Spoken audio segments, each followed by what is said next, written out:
കാട എങ്ങനെയാണ് അവിടുത്തെ കുറ്റിക്കാട്ടിലിരിക്കുകയാണ്, അവിടുന്ന് നേരെ പറന്നൊരു കുറ്റിക്കാട്ട് വരുന്നു. ചില കിളികളുണ്ട് ഇങ്ങനെ പറന്ന് കിടക്കുന്നത്, കാക്ക പറന്ന് കിടക്കും, പ്രാവ് പറന്ന് കിടക്കും, പരുന്ത് പറന്ന് കിടക്കും. കാട അങ്ങനെ പറക്കുന്ന ജീവിയല്ല, ഇങ്ങോട്ട് പറന്നു അങ്ങോട്ട് പറന്നു നേരെ പറക്കുന്നത്.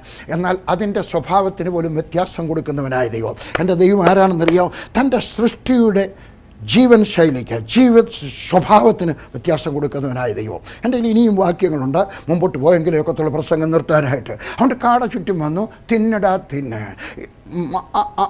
ഗോതമ്പ് മാവ്, നല്ല ചപ്പാത്തി, നല്ല ദോശ, ഒരിടങ്ങഴി. എന്താ കാര്യം?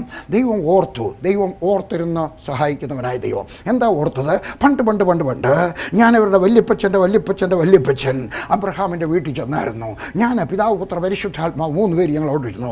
ഔട്ട് ചെന്ന് കഴിയുമ്പോൾ അബ്രഹാം അവിടെ ഇരിക്കുകയായിരുന്നു. എന്നെ കണ്ടും വെച്ച് പറയും ഇരുന്നാട്ടെ. എന്നിട്ട് അകത്തോട്ട് ഓടിച്ചെന്ന് ഭാര്യയുടെയൊക്കെ പറഞ്ഞു, 3 അടങ്ങഴി മാവ് എടുക്കുക, 3 ഗസ്റ്റ് വന്നിട്ടുണ്ട്, എളുപ്പം ചപ്പാത്തി ഉണ്ടാക്കി കൊടുക്കുക, ഓരോരുത്തർക്കും ഓരോ ഇടങ്ങഴി. അത് കഴിഞ്ഞവൻ വേലക്കാരൻ്റെ ചെന്ന് പറഞ്ഞു, ഒരു നല്ല തടിപ്പിച്ച കാളക്കുട്ടിയെ പിടിക്കുക, എന്നിട്ട് അതിനെ അറുത്ത് ഒരു ആഹാരം ഉണ്ടാക്കി ആ ഉരുളിയോടുകൂടെ കൊണ്ടുവച്ചാട്ട്. ദൈവം ഓർത്തു, എൻ്റെ വല്യപ്പച്ചൻ അബ്രഹാം എനിക്ക് തന്നത് ആളൊന്നൊക്കെ ഒരിടങ്ങഴി ചപ്പാത്തി, ഞങ്ങൾക്ക് കഴിക്കാൻ തന്നത് ഇഷ്ടം പോലെ ഒരു കാളയെ നിറച്ച്. ഹല്ലേലൂയ. ആർക്കും കടക്കാരനല്ലാത്ത ദൈവം അവരുടെ കൊച്ചുമക്കൾക്ക് 30 വർഷം ഓരോ ഇടങ്ങഴി ചപ്പാത്തി, ഇഷ്ടം പോലെ ഇറച്ചി. എന്താ? നിങ്ങളുടെ വല്യപ്പച്ചൻ കൊടുത്തതുപോലെ. ഞാൻ നിങ്ങളുടെയൊക്കെ പറയുകയാണ്, നിങ്ങളും ദൈവദാസന്മാരെ സഹായിക്കുന്നത് ഓർത്തിരുന്ന് നിങ്ങൾക്കും നിങ്ങളുടെ കൊച്ചുമക്കൾക്കും മടക്കിത്തരും.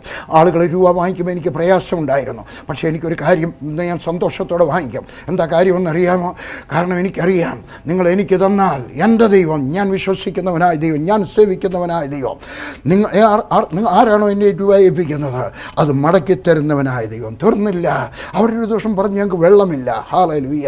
അന്നേരം ദൈവം പറഞ്ഞാൽ സാരമില്ല, ഞാൻ മന്ന പൊഴിച്ചു തന്നു, ഞാൻ കാടപ്പക്ഷിയെ നിങ്ങളുടെ കൂടാരത്തിന് ചുറ്റും കൊണ്ടുവന്നു, നിങ്ങൾ ഇഷ്ടം പോലെ പിടിച്ചു തിന്നാമായിരുന്നു. ഇതാ ഞാൻ വെള്ളം ഉണ്ടാകാൻ സാധ്യതയില്ലാത്തത് വലിയൊരു പാറയിൽ നിന്ന് ഇതാ ഞാൻ വെള്ളം തരാൻ പോവുകയാണ്. ഹല്ലേലൂയ.